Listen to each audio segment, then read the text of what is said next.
Pernah nggak sih ngerasa udah coba mati-matian bikin perubahan, tapi kok kayaknya nggak ada yang gerak sama sekali? Nah, hari ini kita bakal bedah tuntas alasannya langsung dari intisari praktik kepemimpinan adaptif. Pasti frustrasi banget kan? Kita dorong-dorong perubahan tapi nggak ada yang berubah. Kita coba pimpin, nggak ada yang ngikutin. Kenapa ya bisa begitu?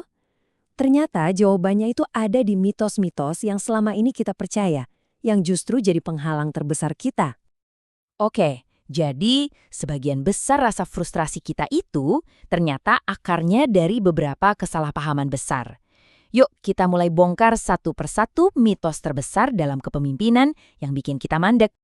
Mitos pertama, dan ini yang paling sering kita dengar, sistemnya rusak. Kita selalu mikir gitu kan, wah ini harus dibenerin.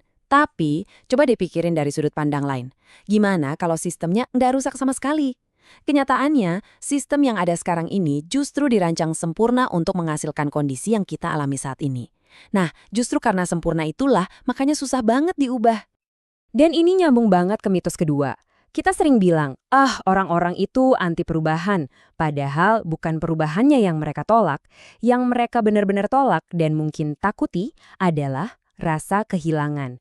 Kehilangan apa? Bisa jadi kehilangan status, kenyamanan, rasa aman, atau bahkan kehilangan bagian dari jati diri mereka. Nah, karena yang dilawan itu adalah rasa kehilangan, pendekatan kita yang biasa-biasa aja jadi nggak mempan. Ini tuh ibaratnya kita mau masang skrup tapi pakainya palu, salah alat. Makanya kita harus bisa bedain dulu nih, ini sebenarnya masalah jenis apa sih yang lagi kita hadapi? Jadi ada dua jenis masalah. Yang pertama itu masalah teknis. Gampangannya, ini masalah yang jelas, solusinya udah ada dan kita tinggal panggil ahlinya buat beresin. Beres.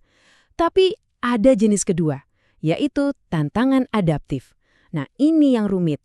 Masalahnya nggak jelas, solusinya belum ketahuan, dan yang paling penting, orang-orang di dalamnya yang harus berubah. Biar lebih kebayang, coba deh dengerin cerita ini. Ada seorang ibu berumur 95 tahun yang mobilnya sering banget lecet-lecet. Kalau cuma benerin lecetnya, itu gampang kan? Tinggal bawa ke bengkel, itu perbaikan teknis. Tapi, tantangan adaptifnya apa? Tantangannya adalah membantu si ibu ini menerima kenyataan bahwa mungkin identitasnya sebagai wanita mandiri yang bisa nyetir kemana-mana itu perlu diubah. Nah itu dia pekerjaan adaptif yang sesungguhnya. Jauh lebih dalam kan? Oke, sekarang pertanyaannya gimana caranya kita tahu kalau masalah yang kita hadapi itu tantangan adaptif? Nah, kuncinya ada di diagnosis. Kita harus jadi detektif dulu. Langkah pertama, kita harus naik ke balkon. Maksudnya apa? Coba deh bayangin kamu lagi di lantai dansa. Pasti riuh dan cuma bisa lihat orang di sekitar.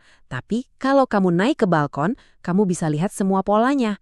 Nah, dalam kepemimpinan juga gitu. Kita harus mundur sejenak untuk lihat gambaran besarnya. Setelah itu, baru kita identifikasi ini polanya pola apa. Nah, ada 4 tanda bahaya yang bisa kita cari. Pertama, ada jurang antara nilai yang diomongin sama kelakuan sehari-hari. Kedua, ada komitmen yang saling tabrakan. Ketiga, ada gajah di dalam ruangan, masalah penting yang semua orang tahu, tapi nggak ada yang berani ngomongin.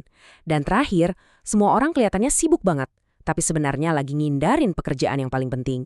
Kalau kamu lihat salah satu dari ini, fix itu tantangan adaptif. Oke, setelah masalahnya terdiagnosis, disinilah pekerjaan yang sesungguhnya dimulai.